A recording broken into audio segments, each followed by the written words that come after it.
Dave, which guy would you get in the car with, would you say? I would take Sam and Mike. Yeah. Sam I would and take Mike. Sam and Mike because Dave, I'd probably have to I'd probably lose my mind being stuck in a car with him. Dave is good in small doses, and I think Shannon hinted at this in the unabridged portion of his letter. Dave in short portions is great. Dave in long portions, that's tough. So, and I'm just not on the same wavelength as that guy. I don't know if anybody is. That's true. So, and I agree with Shannon. I could see Eddie getting weird on that, or not saying anything because he just tends to be a quiet guy. Right. Who knows about Al? So, but Sam and Mike know how to have a good time. Right. And I'm all for barbecue. Yeah. So, so let's do it. Let's do it. Yeah, I'm totally down with you. I totally agree with you. I think Sam and Mike are the way to go. They're most positive. They're not going to get dark on you. Also, I think, Sammy, they both seem like good drivers. You know what I mean? I think. Well, Sam will get you there quick enough. That's for sure. And we both know that they have a lot of patience when dealing with the other three guys. Yeah, that's true. That's true. That's true. So now this is the kicker. You ready? This is what a wise guy Shannon the Dude is. He says if he was going on a road trip with you or I, he would pick me because you hate hypotheticals. That's true, and I am not offended. But he said he's just busting balls, and he'll be back next month with some more questions. All right, we'll set aside a couple of hours to read your letter, Shannon. And he says, signed Shannon the Dude, who is right about carnal knowledge sounding mashy. So he had to get his last licks in there. He's back in his full status here. Shannon the Dude coming out swinging and hitting on all accounts. So we're back onto the next letter, which comes from Subway Scott from Nashville, Tennessee. He says, in the most recent podcast, when discussing Spotify plays, you briefly hit on Van Halen altering their legacy with the release of 5150. While the change of singer and sometimes musical direction is obvious, do you think the presentation and marketing were done to intentionally change the course of the band? While Diamond Dave continued to play the king of the party for a bit at MTV, Van Halen stepped back from the party image with basically no videos and more poppy singles for 5150. When they finally went with videos for OU812, they chose the most basic radio-friendly tunes on the album to produce boring videos. Hell, it should say enough that Mom loved them. Do you think this shift was intentionally to be taken more seriously, or just a natural progression for Ed's songwriting? Additionally, because one of you loves What Ifs so much, as if the boys came out of the gate with Sammy releasing the single and video for Pound Cake, a more rocking blast with a video feeling closer to the old days, do you think it would be different? And then he says, sorry for the length. I know you've hit on points here or two in the past. Just thought I'd add a few comments and questions. Enjoying the podcast. Keep up the work. And he says, Bozy Bob.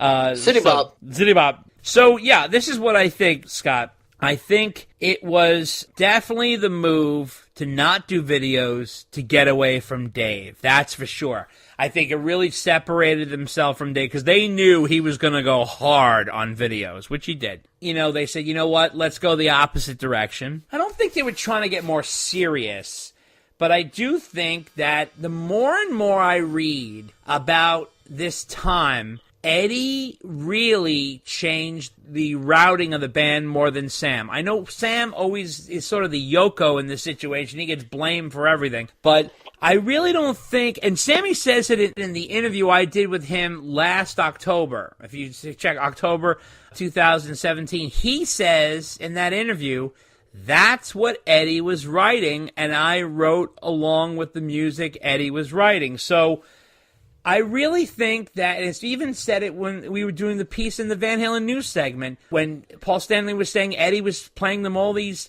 keyboard demos.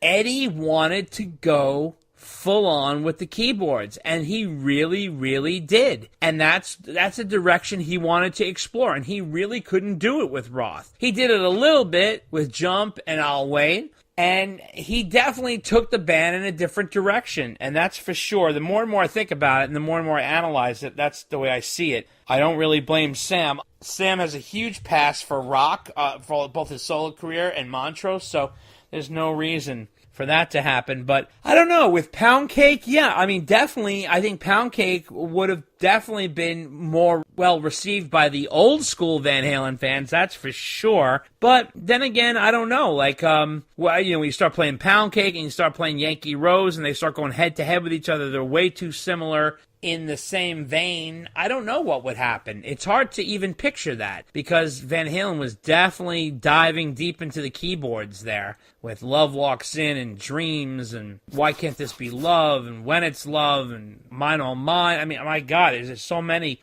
songs that are like that. So what do you think, Dave? I agree with what you said.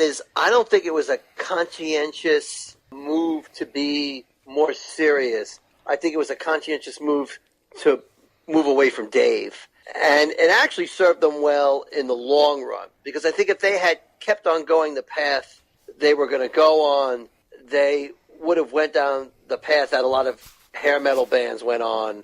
And it wouldn't have served them well in the future if they were going to dress that way and do videos that way and be portrayed that way. I mean, the proof is in the pudding that the fact they put out Balance in 95 and the album still did well in the era of grunge because they really weren't a quote-unquote hair metal band. So they were able to make that transition and do it well. Right. And, yeah, that's definitely true. And we are on to our next letter from Steve Fish, and he says, "Hi, Dave and Dave. New to the podcast, so you may have talked about this before in the past. Whatever happened to the Dave era Van Halen best of that was supposed to come out years ago? Are there any promo copies out there? What's your 2 cents on a proposed track listing? Any songs missing that you wish would have been on it? Any chance of it or another compilation coming out in the future, possibly to promote the 2019 tour?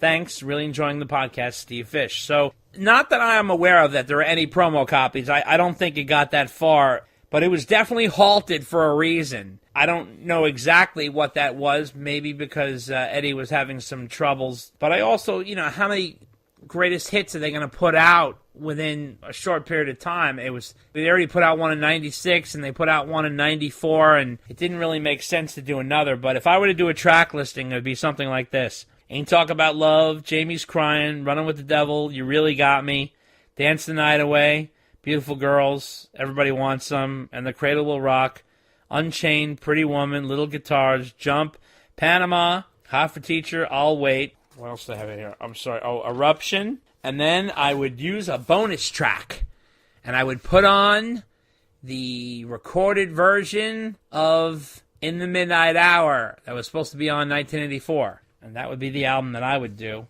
What about you, Dave? Any? I like your In the Midnight Hour edition. You like that, huh?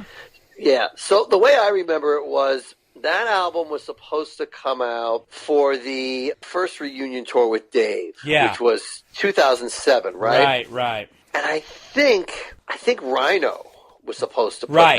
Right, that's correct. And then, so what happened was, the tour was announced, and then, 3 weeks later, the tour was postponed before any tickets even went on sale. Right. So I think what happened was that Rhino was supposed to put the album out.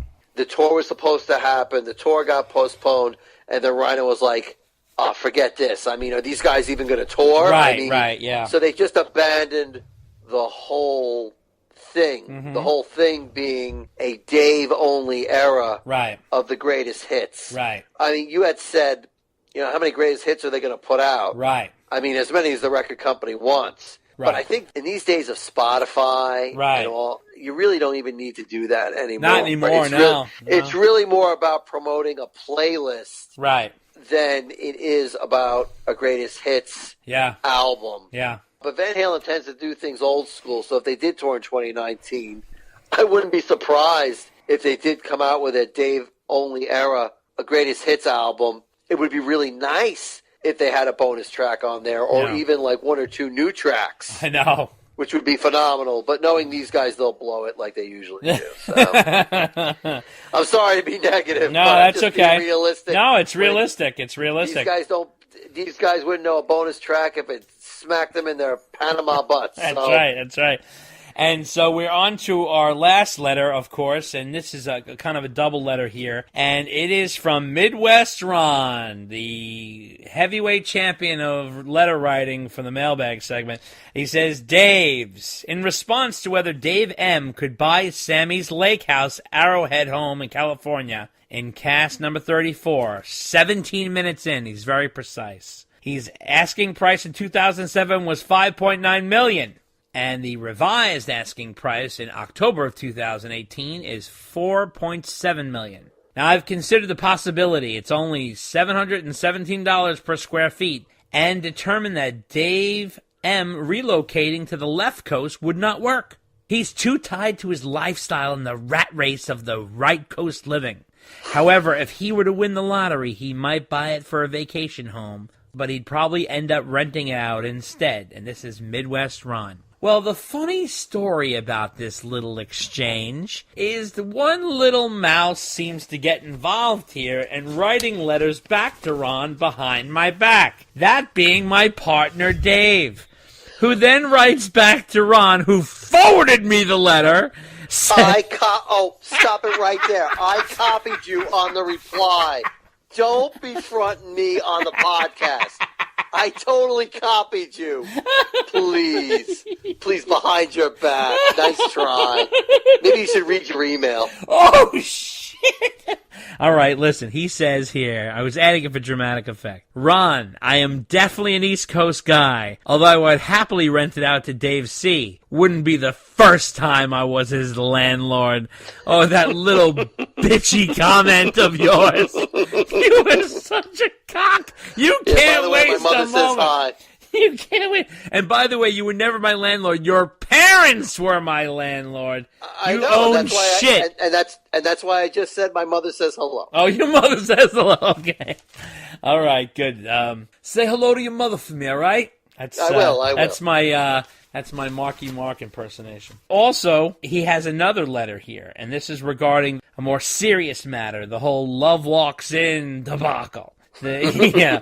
And I had said to him, did you hear about the letter from Steve Owens about Love Walks In being played on May 16th, 1992 with the Great Western Forum in Inglewood, California? This was a day after the nights of the live album was supposedly recorded on the 14th and 15th of May in Fresno. And he writes me back. He says, I found the segment, listened to the letter, and I didn't hear any proof. Here's the set list, the real set list from that show with the running times and a recording that's circulating. And he sent me the whole thing, and it does not have Love Walks In. And then, of course, we have another bitchy letter from Dave. Oh, wait a minute. Oh,